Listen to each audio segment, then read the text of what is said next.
What is going on, you guys? In today's video, we're going to break down the Week 8 matchup between the New York Giants and the Seattle Seahawks being played this Sunday at 4:25 p.m. First things first, I got to touch on the Seattle Seahawks stadium being named the 12th man, and I need to get something off my chest here. Your stadium and your fans are not louder than anyone else in the NFL. Your stadium was engineered to keep the noise within, and you're just not as loud and you're not as good as fans as anyone else. So looking forward to hopefully having Saquon just run the ball down your throat for 200 yards, hopefully. One of my favorite comedians, Bill Burr, has an amazing rant about their stadium, Seahawks fans in general, and how pathetic they are, so I'll leave that in the description.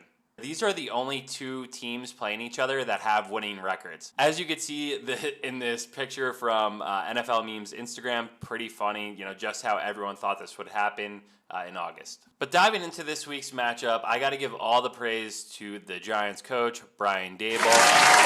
It's going to be a happy Daboll wean. All of the credit's got to go to the Jordan wearing, cigar smoking, culture building, toughest SOB in the NFL. But all joking aside, this team is 6-1 because of Brian Daboll and his leadership. A good chunk of this team remained the same year over year, give or take a few guys that we drafted. But if Joe Judge was coaching this team, there's no chance that we would be 6-1 and in the position that we are in today.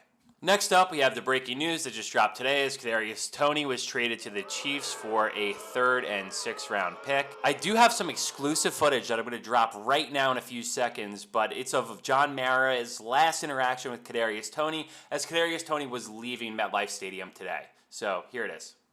Parents started singing. All joking aside, Kadarius Toney never lived up to his hype after that one game against the Cowboys where he went off for 10 receptions, 189 yards, and he was ejected from that game. But it was a truly inspiring performance. And after that, he was just kind of riddled with injuries, never really found his footing. Obviously, last year, the Giants had backup quarterbacks playing. Daniel Jones was out, so he never really had that repertoire getting those reps with Danny Dimes. And so far this year, he was just always hurt, according to Adam Schefter. I was laughing a couple weeks ago when Schefter said that he had a dual hamstring strain, which is just impossible for a wide receiver. So, I don't know, maybe he was making all this shit up. But again, with a new coach and new GM this season, the writing was on the wall for a lot of these non-performers, especially Kadarius Toney and Kenny Golladay, as they both had such hype associated with the both of them, and they never lived up to that hype. So I think it was a more of fall in line or ship out. And unfortunately, the Giants can't ship out Kenny Golladay. Otherwise, I think they would. But either way, none of these wide receivers lived up to their respective hype. This trade makes me think that Joe Schoen probably has something up his sleeve to bring in another wide receiver, as we can now package a couple of these picks to probably get someone like Jerry Jeudy or someone else along those lines that is sort of a proven wide receiver that is slightly disgruntled. So we're going to have to make sure that they could come in and have a fresh start, want to learn, want to be a part of this culture that Brian Daboll and Joe Schoen are now building. Moving on to the Week 8 matchup versus the Seahawks, let's dive into the Seahawks a little bit here and touch on how they got to where they are today.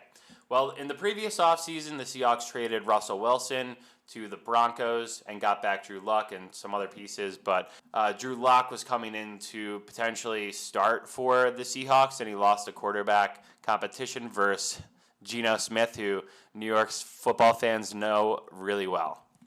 And Geno Smith, kudos to him, man. He's had a resurgence of a year so far. I use this picture because it still boggles my mind how in an NFL locker room, there was someone on a team who punched their starting quarterback in the face, and this player faced no repercussions, and no one really stood up for Geno Smith or was vocal even in the media at the time about what had happened. So really goes to just tell you about in that time period of his career what people thought of him, especially in his own teammates in that locker room. So let's see if Geno can make it to the game this weekend without a linebacker breaking his jaw. Next up, I got to touch on rookie running back Kenneth Walker III, as he has had a great season so far.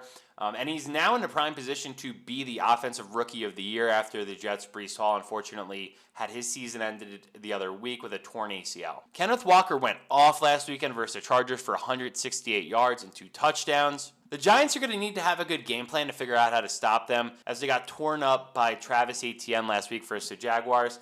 And for whatever reason, I think the Giants defense is doing a great job of bringing pressure in passing downs and kind of confusing the offensive line.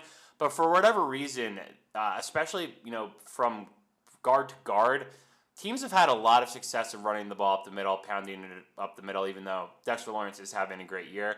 He really can't all do it himself. So it's coming really, I think, in my head, down to those linebackers on the second level that aren't doing a good job of coming up and playing the run. So they're going to have their work cut out for them this week, and I hope Wink has a good game plan for shutting down or allowing Kenneth Walker not to have as much success as he has had in the past few weeks. I'm not going to give you a pick this week, but I am taking the Giants +3 because that's what we've been riding with so far this year. And the reason I don't want to make a pick on this game is because it's against the Seahawks, and every gambler will probably, relate with what I'm about to say. But for myself, the Seahawks are a team that if I bet on them or against them, they always screw me. So I don't want to give an official pick here, but I will say both rushing yards props could have a good percentage of hitting after Kenneth Walker's success the last few weeks, and also Saquon just having an MVP caliber type season. So instead of giving you a lock for this game from a betting perspective, your boy Average Bob is going to drop a new video tomorrow on Kadarius Toney's Giants career, a little bit of a retrospective, and I'm going to discuss how I had an impact on his career going, south in a negative route. And it might not be for the reasons that you'd expect. So we'll dive into that tomorrow. So a lot of action this week, a lot of moves, trades, big game coming up versus Seahawks. So let me know what you guys think in the comments, and let's go Giants.